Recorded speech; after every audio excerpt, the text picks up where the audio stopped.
Hey everybody, Jason Burmis here, and I got a special guest today. His name is Niko House. He's a self-proclaimed progressive and somebody that I think is a really important voice because he's trying to do the right thing. He takes action. He is telling the truth. Whether you disagree with him on politics, he's getting out there. He's supporting real candidates like Tulsi Gabbard, and he also happens to be on one of the independent media platforms that we're streaming live to other than YouTube, Rockfin.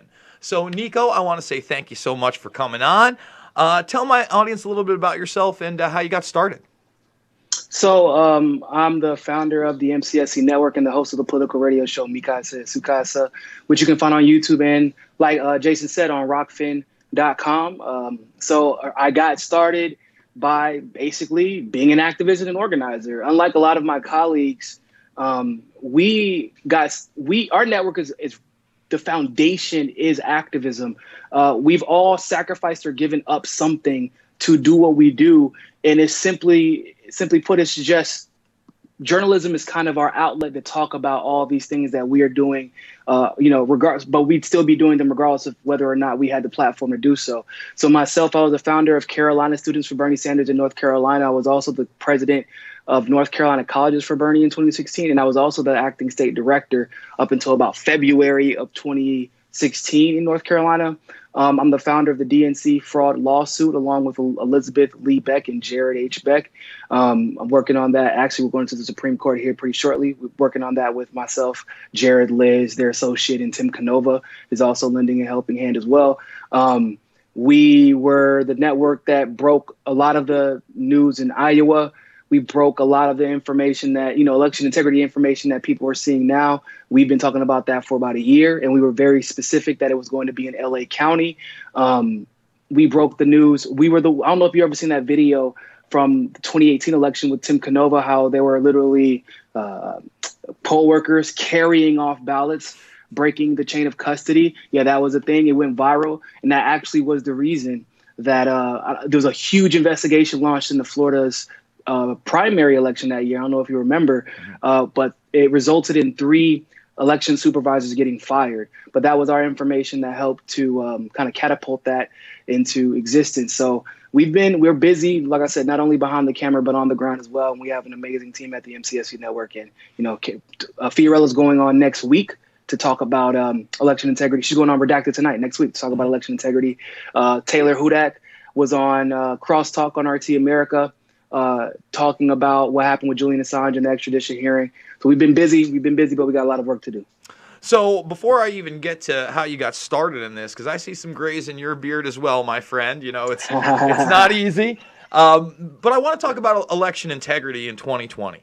And to me, there's just zero excuse that we can't facilitate a system where, number one, everything is recorded. So we should be able to live stream every single voting poll and booth to see people come in and go out. Okay, so there's a video record, number one. Number two, you see that person make their vote. Okay, there's a paper ballot on top of an electronic count. Those ballots, forget about hanging chads or whatever. I go and vote. We're not even at that any point anymore. Usually I fill in an X on a place. It gets scanned in. There's a physical copy. There's a digital copy. Then when they are counted, they never leave the area. They never leave the live stream. And the automated count is sitting there with a hand count with a camera on top of each vote that then verifies it and can be verified by anybody. This is very possible, but the problem is Diebold doesn't own that system. The elites can't control that system. They can't make it about, and again, if you can do it with Pokemon cards with a 480p camera holding it over and it can identify and enlist it, you can certainly do it with a vote in a human being. So why aren't we pushing for that? I mean, it seems to me that the technology is there, and the only thing stopping something like that is the bureaucracy that wants to stay in charge. Well, I mean, it isn't even just the bureaucracy, because you have to figure out who's deliberately engaging in voter suppression. And of course, the bureaucracy would be part of them. But also, we have to come to grips with who is enabling the bureaucracy. And that's, progressives, people that I would, consider ideological allies at the bare minimum. They've been dropping the ball here. As most people know by now, I'm a Tulsi Gabbard surrogate.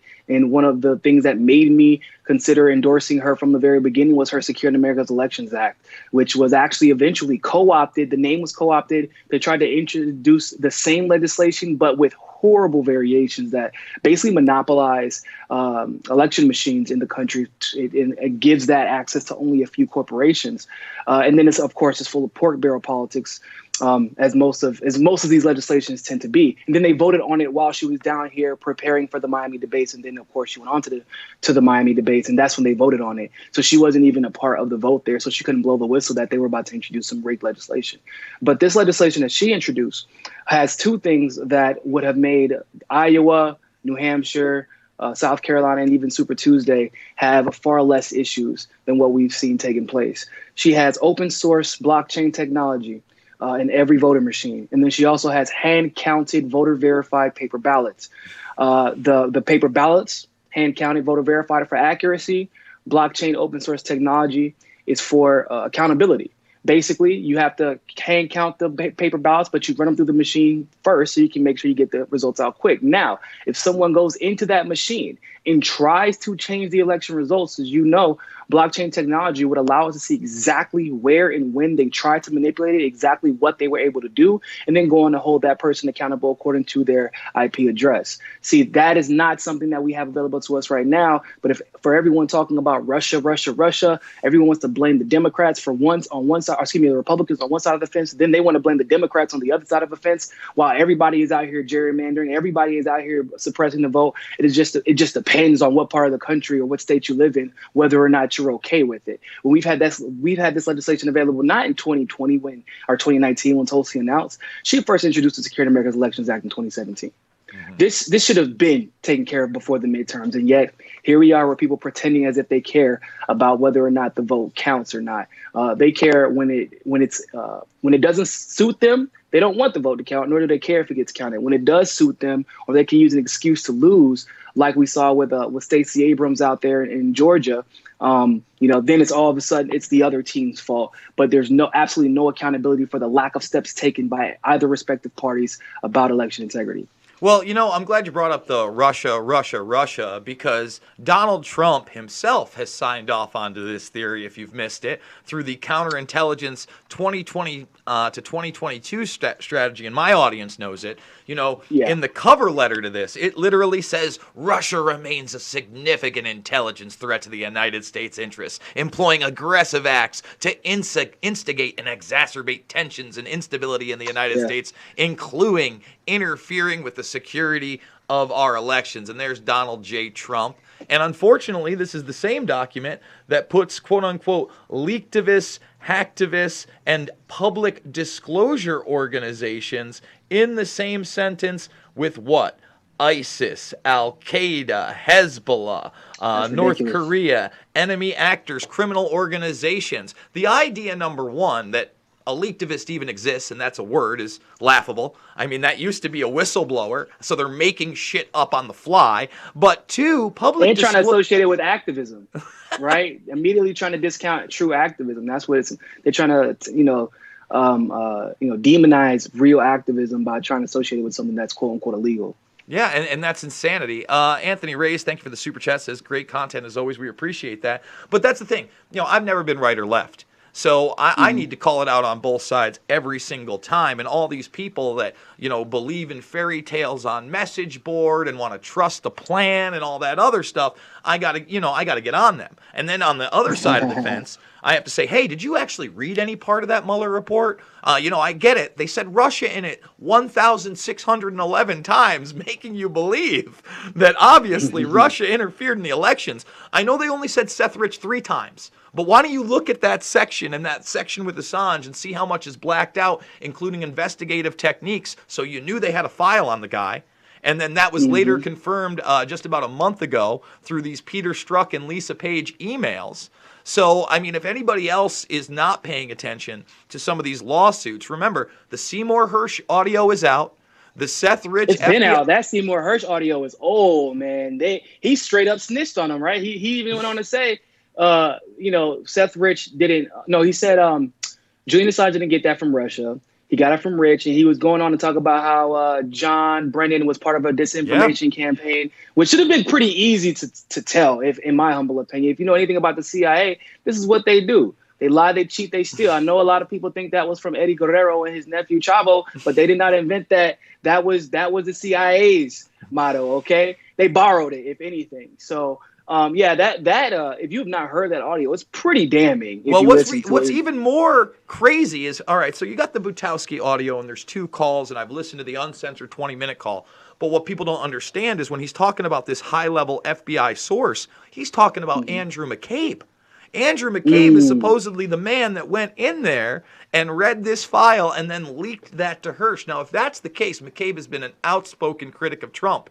But if you notice, about a month ago, what did they decide? No criminal charges for McCabe. We're not going after McCabe. Yeah, I noticed that. You think he decided to play ball with the Trump administration? I don't think he played ball at all. I think that he's an assistant director to the FBI, and he's got dirt on everybody. I think he goes in there and he's got... Yeah, and I mean, let's be honest. If you've got that kind of dirt, right, and now we know, again, confirmation that whatever file you read is real through this Lisa Page and Peter Strzok email exchange, even though it's heavily redacted, he's requesting the FBI's investigative information on this. You couple that with the Hirsch stuff, you couple that with the Aaron Rich lawsuits with people like Matt Couch, Butowski, Ratner, and others, and you actually Aaron read that. Rich's situation is super weird. That's a super weird. Well, I mean, again, I don't know what the hell's going on with that when guy. you have a judge, for instance, I don't follow Matt Couch much, but you would think even the right-wing outlets would be printing the fact that Matt Couch and Aaron Rich petitioned the judge to get a deposition from Julian Assange on the matter, and the judge says, no, no, no, no, no. You tell me another case where the guy is suing the other guy, and they both have an agreement about a deposition for someone to put into the public record, and the judge says no. And a deposition is basic for everybody who's curious. That's the most basic type. It is so basic. This is something that is normal. And what we have seen, in my humble opinion, regarding Julian Assange is nothing short. It's not criminal. It's Orwellian. It's a different level of corruption and it's international, right? Not that we're not used to seeing international corruption, but I think it has been a while since we've seen it this blatant, where we have this many participating governments all pretending that what Julian Assange did to them by simply doing what the New York Times does every day, which is leak information that was given to them. That's all they did. New York Times literally engages in this practice every election season, every time they get major info. And a lot of the times, they don't even verify first. They're like, well, just in case, we're going to leak this first and we'll take the consequences later. That's what they do. And so now you have all these different governments like, oh, man, can't believe he did this to us. And then the United States saying, can't believe he did this to us. And even Russia has had to say multiple times, damn, I can't believe he did this to us. Clearly, what we're seeing here is what journalism is actually supposed to be, which is objectively, if you are participating in government corruption and the WikiLeaks gets a hold of it, you will be put under a microscope and that information will be released. That is what journalism, especially investigative journalism, is supposed to be. But now they're trying to make it seem like investigative journalism is espionage, which is absolutely ludicrous. Well, the thing is, I wish it was still under the microscope, but most people don't even understand about the OPCW leaks from WikiLeaks over the past 6 months in 4 different dumps. On top of that, the UN hearings where the guy is literally like, look, I'm not a whistleblower. You can read these emails. We tried to do the right thing. We tried to go through the system. They wouldn't print this right? stuff. He's like, don't call me that. I literally just doing a basic report. This is the level. This is where we're at now. A basic report is whistleblowing. Saying, I can't believe that this lie was perpetrated. And again, that's another beef with Trump. That's something I brought up with Rob Dew. That's something I tried to get Alex Jones on the record on last week when I happened to run into them in D.C., But talking about Assange especially and that case, I mean, let's look at it. Another huge thing that you can say about Trump right now is he ran on, I love the WikiLeaks. I can't get enough of the WikiLeaks. You see those WikiLeaks. And now, we have a very, very, very vivid picture of what this indictment is and how it originated. We have Dana Rohrabacher going in, trying to cut a deal on behalf of the Trump administration, brokered by Kim.com. Kim.com releasing the private messages between he and Julian Assange, telling him to take the deal and name SR, a.k.a. Seth Rich. And Assange responding, look, everything's in the public arena. If these guys want to come after me, they can suffer the same fate as the Democrats. So Trump takes that as a slap in the face. He then employs Grenell to start writing up the indictment on this guy. We now know all this through Cassandra Fairbanks and the leaked phone calls. So Grenell, after he writes this up, okay, which is a 17-part indictment, totally illegal under the Espionage Act, completely double jeopardy, all to do with the Chelsea Manning leaks, and we'll get to that in a second. And then another charge on top of it. After that's been served and we start with these extradition hearings, all of a sudden we have Grenell as our new intel officer, suddenly, as these things approach. Weird. Yeah. And then no one wants to own up to that fact. We have Cassandra Fairbanks blowing the whistle that Don Jr.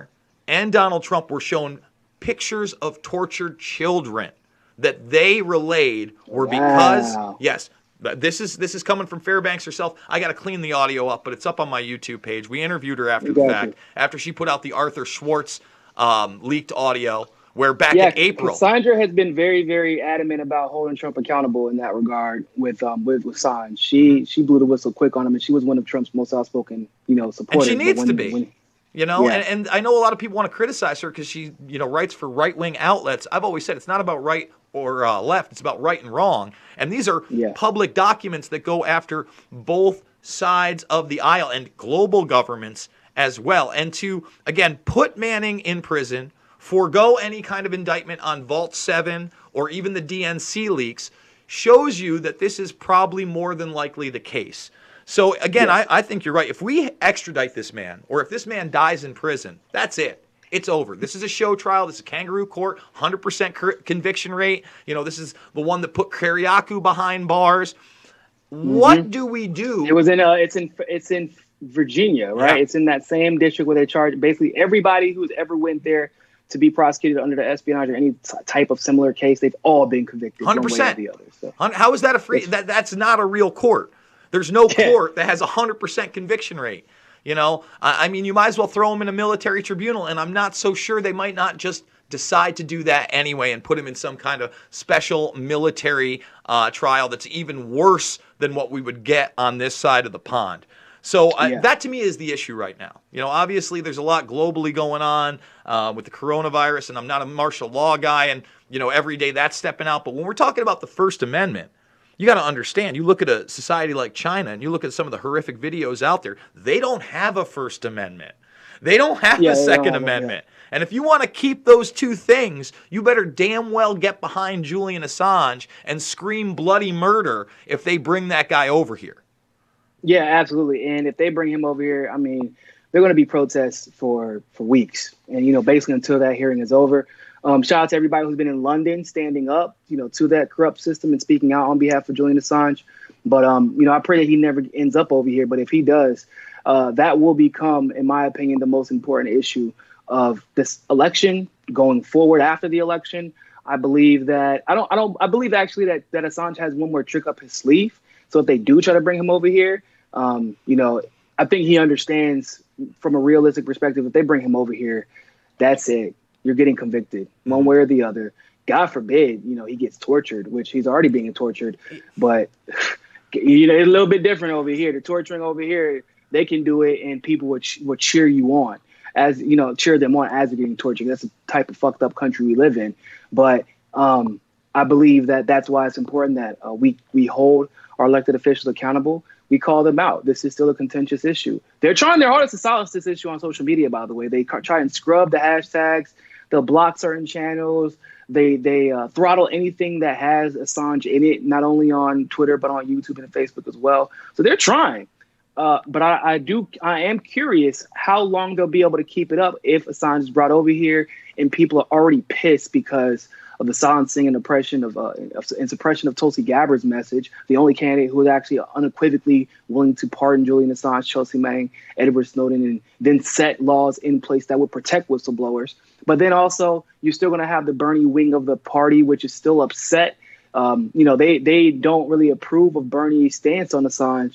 And if he gets cheated on top of Assange coming back to the States around the same time, it's going to be hell to pay. And then on top of that, you have the Trump wing of the respective parties also who support Julian Assange. So I do think that Assange, if he's brought over here, will be one of those unique instances where we see a broad coalition amongst ideological lines of people out ready to storm DC to draw the United States media focus on this really life. This is a life generational changing issue. If we get it right, it could preserve the First Amendment for generations to come. If we get it wrong, then we got to kiss the First Amendment goodbye, and then you or I could end up in jail or arrested for anything after they get Julian Assange, because that's really what it's about. Trump is a punk when it comes to Assange, and it's sad because this is one thing that he literally campaigned on this guy. He got votes from this.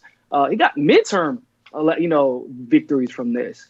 And when it's time to finally speak up, you just let your puppet masters continue to pull the strings, and that's sad. It's sad to me. Well, when you look at who he appointed to his administration, winners like James Mattis, John Bolton, Gina Haspel, Mike Pompeo, and even Bill Barr right now, who's the cover-up crew when it comes to the Epstein situation. I did a full video on that. Yeah. If anybody thinks they're getting the truth, they got no idea. I mean, Bill Barr is telling you. Yeah, Bill Barr's telling you he committed suicide, okay? So that should tell you enough. I mean, they're shutting this thing down 100 ways from Sunday, and you better believe he's not your friend. But then again, the right-wing outlets, again, especially the ones they call alt-right that still have a big audience, Breitbart and et cetera, won't tell you that. They won't hold him to task, and that's my biggest issue. Before we get into the burn dog and feeling the burn, I do want to talk about Tulsi Gabbard because the screw job they gave this woman, working out every single way to get her out of the debates and put people up there who were completely establishment, who had no backing for longer, people like Cory Booker who were on stage when she wasn't, and again, Bloomberg buying his way into a couple debates and being so goddamn cringeworthy. I mean, he was nothing more than a meme and a joke nationally. I mean, let's be honest. But what did it do?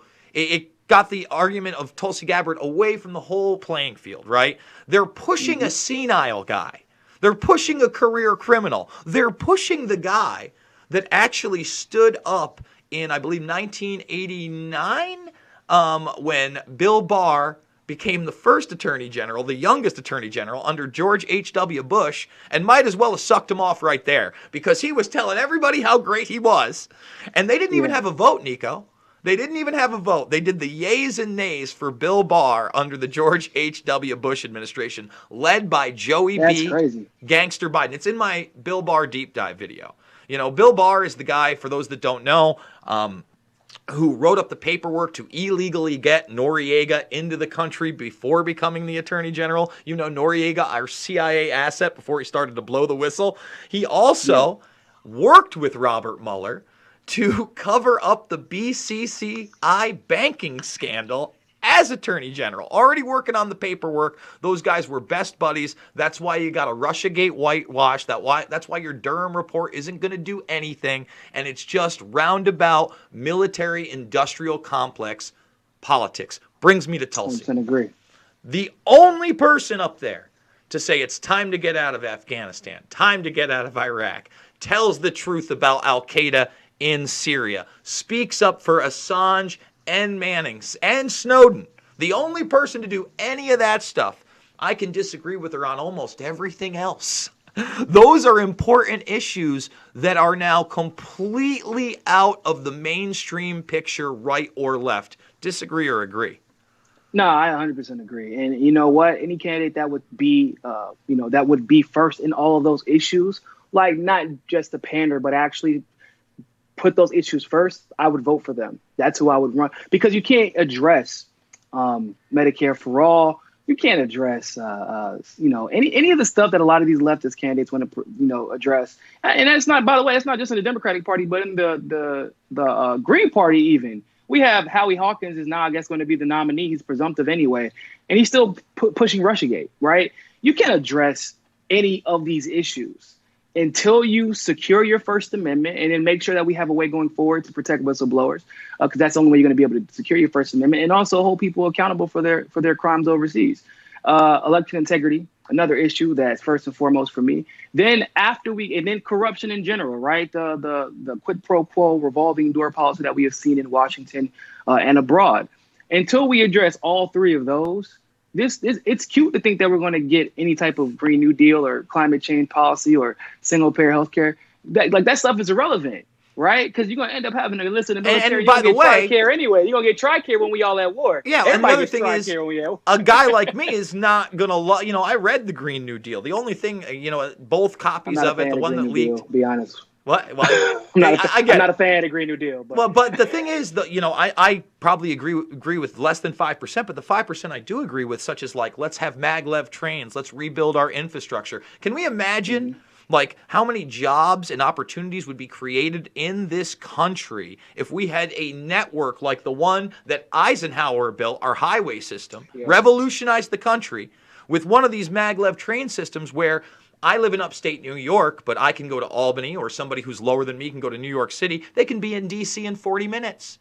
They could be somewhere else. I mean, it would be like a train commute to another state. You could be working in another state, not just off-site, but actually there could be literally a train that goes from maybe Georgia to Miami, like Atlanta, Georgia to Miami in 2.5 hours. That's right. Easy. Probably even quicker than that, to be if you had put the technology that exists behind it. Yeah, even quicker than that. Yeah. And the reason we don't is because this once again, the corruption, the big money being used to pay off politicians. It's a revolving door. That's why I can't. Whenever people say I'm a fiscal conservative or I'm a liberal, and I'm like, bro, none of y'all don't get it, because you're like, well, I just don't like the fact that big government is not taking care of business, and I'm like, well, big government is taking money from those private corporations to do this shit that you would have just put in charge of everybody. Like, yeah, we'll let the private corporations. Those are the people that think Peter Thiel should rule. They're like, Peter Thiel's the best, and I'm like, what are you talking about, man? Here's my thing. It's like we need a balance. We need a balance, and it just seems. But to even have that balance, we first have to address the problems that allow for even us to have to get to there. If all things were fair, right? And Julian Assange was celebrated back like he was back in 2010, the way he should be.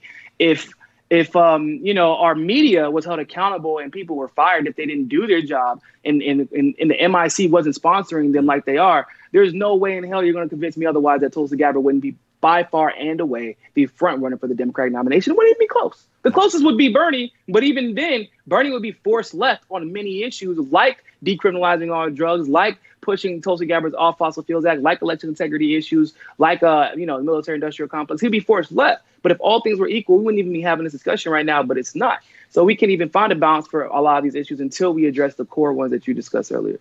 So just because, earlier you talked about Russiagate, you talked about lobbying really and how corporations basically own our politicians, I think that we should talk about Roger Stone really quickly. Because one of the reasons that InfoWars was even there is because the Roger Stone trial was happening. And here's my issue with Roger Stone. I don't think Roger Stone's a great guy. In fact, Roger Stone and Paul Manafort, they started modern day lobbying, which should be completely illegal. Let's talk about this. I'm all for lobbying. They should not be able to give money to these people. There should be a set time when lobbyist groups that are formed as nonprofits, and really their whole thing has to be accountable, gives no money to these people, and you got to meet every single one of these groups no matter who they are, not on behalf of dollars. So yeah, Stone's a demon, Manafort's a demon. They shouldn't be going, Manafort's in prison, shouldn't be going to prison for a perjury trap set up on him based on Russia. And then the same thing for Stone to me. I don't think, and that's the thing, you can have it both ways. I don't think that if I'm on the stand and 99% of Congress, are telling me that Russiagate, Russia, they're lying to my fucking face. And not everybody can be a dumbass. Not everybody believes their own bullshit. Maybe some of them do, but not everybody can. And they're lying to my face. I should have zero responsibility to tell them the truth. And I should be able to say that. I should be able to say, no, you're a fucking liar, and I have no reason to tell you the truth. And if you're going to put me in prison for that, I don't know what to tell you because Russia didn't hack any election. Now, on the same side to that, it doesn't mean that he has angel wings and he's going to save the world with a machine gun with Trump by his side, and that's the image that the alt-right wants to give him. So how do we get both sides to be a little bit more reality-based? And then, when me and you disagree on an issue, we can have an actual conversation and not scream, you fucking cuck and you fucking libtard. That's the worst. I can't stand that. It's so difficult, bro, because I have to deal with this on the left. just like I'm sure you have to deal with it on the right. And it's interesting because I do believe if Bernie gets cheated again, obviously, like that's basically it for him as far as his ability to run for office. But that also means that the cults of personality that he's built either directly or inadvertently, they got to figure out how to think for themselves. I know, God forbid, but people are going to have to figure out how to think for themselves. They're going to have to learn how to read policy. They're going to have to look for, patterns or inconsistencies in policies and politicians, et cetera, et cetera, et cetera. And I do believe that's going to be the same for Trump. I do believe that after a lot of these MAGA people kind of, they are forced to find another avenue to get behind. I do believe that a lot of those people seem to be more libertarian than anything, like at least that's what they identify as. And so I think that after Trump is out, you'll likely see kind of like maybe a convergence even of the people on the left who are tired of the cult of personality, and then the people on the right who are tired of cult of personality, and who all generally understand like we have very similar goals. And a lot of, I will call it the populist movement, if you will. We have very similar goals. And although we might disagree very, very slightly on the ways to get there, because a lot of the disagreements I've personally noticed are simply rhetorical. They're rhetorical disagreements. And then when we get down to what we mean by those, like, oh, well, do you believe in single payer? No, I don't think the government should 100% run the healthcare. I'm like, well, I don't agree with that either. I'm just saying single payer just makes it so that's one payer. And you're like, well, I mean, I agree with that. I'm like, well, I agree with it too. And most people are like, oh shit, okay, cool. I thought that meant something else completely. Because like some people think that their taxes are going to raise, and for 90% of most of those people, that's not true. Well, single payer would have been the way to go with Obamacare if it was genuine. You don't let the fucking insurance companies to write it up. Webster Tarpley, who I greatly respect and disagree with a lot, he's one of those guys that comes from the LaRouche school, but very left, an FDR New Deal type of guy, was hammering for single payer pre-Obama. And then as soon as all that went the other way, he's like, this is a scam. And most people just can't own up to that because, you have a well-spoken, intelligent president that's addressing a nation that's been on the cover of the Rolling Stone literally as God. This man was, the master manipulator. The dude's like the most charismatic president we've ever had. Even still, as his policies are getting flushed out, which is, by the way, largely why he kind of openly campaigns against Bernie without addressing him directly. Mm-hmm. Because he knows that in order for Bernie Sanders to be successful, that will require him not only exposing how bad of a president Trump was, but how bad the policies Obama pushed were as well. And that undoes Obama's legacy. And he is worried that not maybe Bernie Sanders himself won't expose it, but a lot of other people will. A lot of other people, like his supporters, will expose how bad Obama was. And he doesn't want that as the first black president, who's, in my opinion, just a horrid egotist. Like, he's just bad. That's all he cares about. I mean, listen, man, 2008, I voted my heart. I voted Cynthia McKinney. She was the Green Party nominee. And I obviously didn't agree with everything that she had to say, but I knew this guy was an actor. I mean, literally an actor. I mean, it's great. You play NCAA basketball and you're part of the bracket and you can shoot hoops and your name was Barry Soetoro. I get it, dude. You're awesome. But, when you pulled the layers back, even, as a low-level political analyst, you looked at Bush, right? And at that time, Bush was the least qualified president politically we had ever had. He was a one-term governor. One term. And one term. And he wanted I think he had National Guardsman experience, but he actually dodged deployment, didn't he? Or something like that. Yeah, come on. He's a Yale Skull and Bones cheerleader type. He's a guy that literally wanted to be, he was a cheerleader with Skull and Bones. He's Yale. He also wanted to be the commissioner of Major League Baseball. That's what he really wanted to do. He's involved in the Texas Rangers. He didn't want to leave that stuff. Unfortunately, the BCCI scandal got his brother Neil Bush. Anybody can look that up. Neil Bush was supposed to be pushed the way same way Jeb was. Jeb obviously not charismatic enough. So Jeb didn't even seem like he wanted to be a part of. Not only did he seem like he didn't want to run, he didn't even seem like he wanted to be a part of the Republican Party. No, like he was kind of like forced into it by legacy. If you looked at his background for a lot of things, he's pretty liberal for the most part. Like, listen, man. For him to be fluent in Spanish, like to put yourself in this, he's like doing activism. That's how he learned it with his wife in Mexico. Mm-hmm. Like it wasn't no capitalist activism either. Like so it's interesting to see how the Bush family was kind of. They've all been victims of their grandfather was it Prescott? Yeah, Prescott was the social climber. Yeah. Got him with Brown Brothers, They've all been Harriman, you victims. bet. Married in. Yeah, because even George H.W. wasn't charismatic either, and he got one term and was out. Yeah, and he really tried. I mean, they tried to push him as a senator for a long time, and they couldn't get him to win in that. So he was actually one of those first diplomats to China. I got a large section on Big Daddy Bush in my film Invisible Empire. Everybody can go check that out after this interview. But Obama himself comes in, and he's got less experience. A lot of people don't understand that. In 2004, he was the keynote speaker of the DNC, the entire thing, without winning one national election at the time. He was a state senator. That's why everybody was calling him a city planner or a community guy. He was a state senator, which is a lot like your congressman. I got a state senator right around the road. And he'd never won a Senate spot before. He was the keynote speaker. 2004 is when he takes that seat. This is a 6-year term. Within 3 years, he doesn't even serve a term. He says he's running for president, and they're pushing this guy. And I remember that, and I go, listen. Pushed. They were like dragging him to run, which is kind of crazy to think about.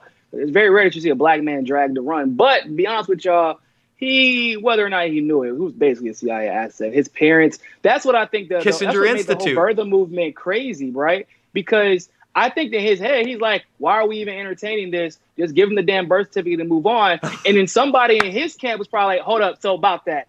You were born here, but then we got to explain to people why you were born in Hawaii, and then that would lead to people finding out that both of your parents were CIA, and they were there learning Russia. And oh, by the way, your grandfather was responsible for the toppling of multiple governments in the Philippines. And I think that he didn't know that, and that's what made him react so weird about it. Like oh fuck, like people are gonna dig into this shit. Yeah, they will. And so because then it leads to a bunch of questions like, did you really get the highest score out of all the black people when it was time to transfer to Columbia University? Like, did you really get the highest score, or were you just propped up that way because of who you were being groomed to be? Mm-hmm. That's the real question. And you've seen the actor that sounds and looks just like him, right? Henry Lennox? No, I haven't seen it. Oh, no, dude, I haven't seen it yet. Dude, go check out Henry Lennox. I mean, you want to talk about grooming this guy. This is a guy that, I mean, he looks and sounds like, and once you see who Henry Lennox is, I've done it on the show. I mean, there's a question whether Frank Marshall is his biological father. It almost doesn't matter at this point, right? You look at his mother, again, Kissinger Institute, and now it's a little bit more well understood, Niko, that the CIA, the Mossad, intelligence in general, they privatize it, right? You got your Stratfors, you got your Booz Allen Hamiltons, you got your Black Cubes. Oh, that Henry Lennox. Oh, yeah. You mean from The Matrix? Wait, is Henry Lennox in The Matrix, or are you thinking Lawrence Fishburne? He was the opposition guy, like the military guy who was constantly trying to get them to go and fight the machines, and didn't want them to use the Nebuchadnezzar to get that message out. I guess Neo was trying to. So he comes in the second one. It was Niobe's new husband after she had broke up with Morpheus, who Lawrence Fishburne plays. But then she breaks up with him, Henry Lennox, and then ends up back with Morpheus at the end, the third one. All right. But yeah, he was a douche in that movie though. Cornel West was in that movie too. People don't know. Cornel West in that one? Cornel West is on the council for Zion. Yes. I gotta rewatch. Even more amazing. To make him even more amazing. Just Cornel West doing Cornel West shit. So let's talk Bernie. Let's wrap it up with the burn dog. Here's where I got Bernie in my eyes. First, I'm going to give him some credit, right? In the last couple debates, obviously he's been stronger than the other guys. He's talked about an issue close to my heart, marijuana being sold by the regular guy, especially in New York, because even a medical marijuana license here, it's $10,000 non-refundable to apply, but then $250,000 on top of that. And that's disgusting. You have to have the liquid cash. So, and that's just medical. That's true because it's federally illegal. Yeah. So you give that money up. Now, if you get it, it's $260,000. Now, if you don't, they just take the $10,000. So the $250,000 is refundable if they want to make sure that you have that liquid money. That's totally keeping the majority of us out of having a mom and pop shop. It's not even like opening a bar. You know what I mean? Yeah. I've run a bar. You're talking about $3-4 grand for the licenses for liquor and beer. So I'm with them on that. Unless you're in Miami, it's like $1 million. That's not even an exaggeration.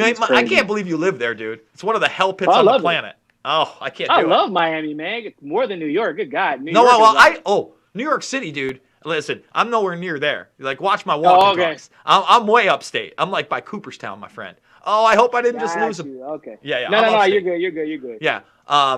My three hell pits in this country: Miami, Long Island, and Los Angeles / Hollywood. I hate those fucking places. I can't stand them. So many plastic people. It's very tough for me to have a conversation.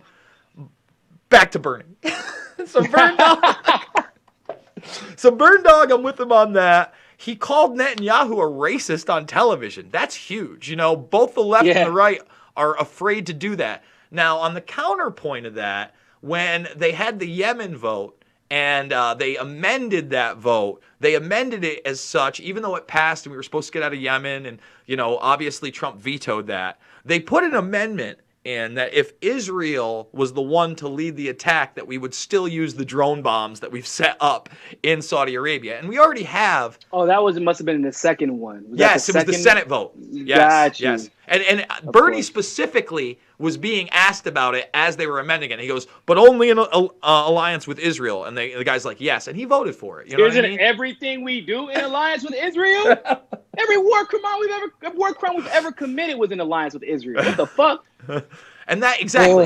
So now you look at that, and especially in the Middle East, you know, you have a very obvious Anglo-American Israeli-Saudi alliance against the rest of Eurasia, no matter what the policy. Of course. You know, of course. That domination. I don't know. ISIS never ends up in Israel. It's crazy because Israel swears every terrorist organization and every Arab in the world wants to destroy them, but ISIS just never manages to get into. It's crazy, right? It's super weird. They can literally get into every other country except for the ones that are sponsoring terrorism. It's just really weird. It's just so odd. I know. I feel you. You know, there. they don't even get in. You know, they don't get into Iran, but that's also because you fuck with Iran if you want to. You might not be here tomorrow. There's a reason we pulled back after they said we're going to launch these missiles at this base, and you ain't going to do shit about it. Or we have missiles launched here, or we will launch missiles to here, and we were like, you know what? We're just gonna let them fuck this base up real quick because we ain't about to fuck with that. And that's another thing. Trump is giving them everything. You know, saying Jerusalem is going to be the new capital, that they're going to fucking just take whatever they want from the Gaza Strip, that the Golan Heights region isn't Syria's anymore. I mean, that's insanity. Yeah, that was crazy. That was crazy. But Bernie, you know, on that end, he's backed down so many times. You know, he backed down that he won in 2016. Even when he was asked by Dak Rouleau recently about Assange, I think 3-4 months ago, what'd he say? I'm aware of the issue. I can't say anything. That's upsetting. Yeah.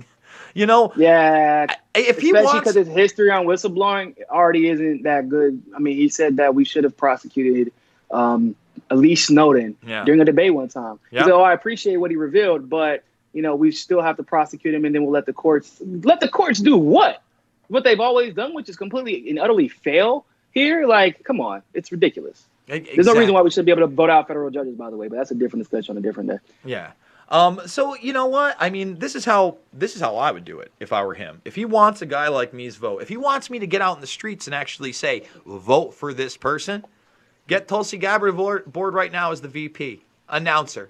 Just say, listen. He should be reaching out to her. I hope he does, man, because that's the only way I'm going to vote for him. That's the only way he gets my vote. Otherwise, I will pick a third-party candidate, or that I won't will require some humble pie on his behalf. Because as much love as I got for Bernie, the man got an ego, and people don't want to admit it because, like, he doesn't have an ego when it comes to certain things, but when it comes to reaching out to the people that he feels owes him something rather than the reverse, then it takes a lot for him to swallow his pride and say, shit, I really can't win this without Tulsi.